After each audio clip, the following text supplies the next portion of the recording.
a couple of other times this season. Let's see if he's going to do it once more. We race our way straight down into the first corner, and once again it is a good start from Simon Clark, but much better from the outside. I think that's Callie just trying to make that move, sends it around the outside. It is going to be a hold though for our pole sitter and championship leader as they all funnel their way through the first corner.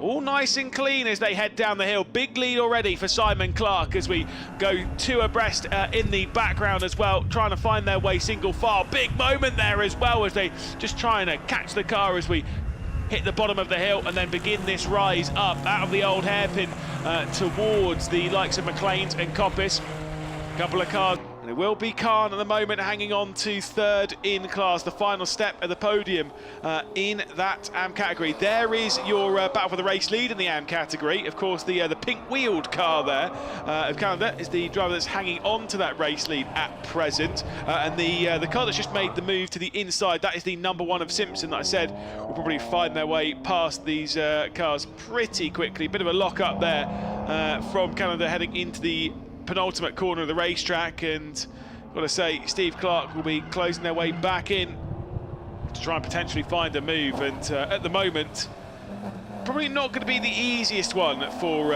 Paul Simpson to find a way through. Should be able to do it into Redgate to find their way straight back past, but Jamie Callender saying going to make this a little bit harder because I quite like the idea of a car behind me keeping him at bay, and you know, as much as that is the case, it's not going to last for too much longer. There goes straight around the outside Simpson.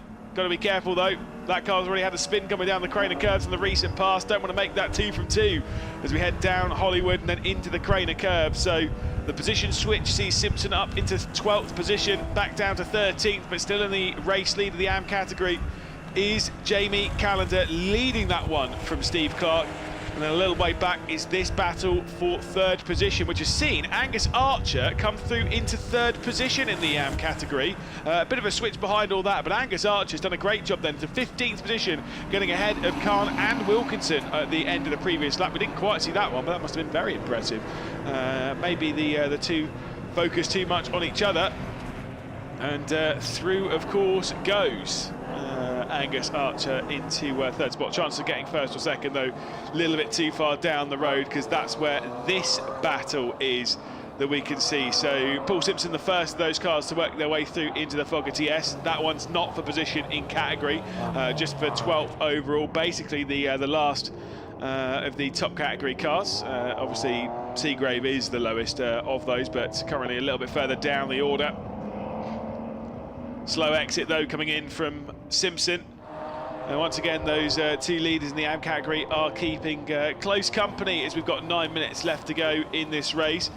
Got to say, been a very impressive few laps on the previous few from Simon Clark to pull out now a 1.9 second lead of this race from the Macaleers, and the chance of the championship lead switching going into the final race of the weekend, getting ready for the final weekend of the season at Snetterton in a few weeks' time, does seem as though it might head its way back to Simon Clark. We're going to have an absolutely enthralling finale going into the final round of the season. Does mean with the positions as they are, the championship cannot be sorted here. Kind of can't anyway because there's drop scores, but so. It's not been an easy run for too many drivers to this race. It's been pretty easy though for our race leaders in both the categories. Bit of a slide there as we look at Callender, who is the race leader in the AM category. You can tell by those bright pink wheels as to which car this is. That is very distinctive. Some would say potentially very un-Porsche-like, but you know what, I dig it. As they head up towards McLean's, the race leader in the AM category now by 4.7 seconds over Steve Clark, so that gap has grown comfortably, and Jamie Callender with the control, but in conditions where it starts to rain, where you start to have that little sprinkle, you also get that mental rain, which is where that's not me saying it's mental as in it's going to be really heavy. That's mental. That's me saying is it gets in your. It will be a win in the AM category for Callender. Had to work for it a little bit. But once Jamie Callender had the lead, it looked pretty comfortable for Jamie Callender, and to be fair, was able to even finish on the lead lap as well, which is always a good sign. Around a circuit, as you do kind of expect, it's 2.5 miles when you go racing at somewhere like Donington National or even even to a certain degree, if you were to go to like Brands GP, because it's a little bit shorter than this, but definitely Brands Indy, you kind of expect to go a lap down when you're in the lower category. Whereas around here, 2.5 miles, with the average speed around this and the lap times it takes, you don't get too many laps. It means you shouldn't really be going a lap down. Callender will come down into the final corner, able to beat out Evans as well for position, so we'll be in 11th overall, but in the victory for the AM category. So nice drive from Jamie Callender. Steve Clark did close in quite a bit towards the end of the race there, but has to settle for second, and there across the line is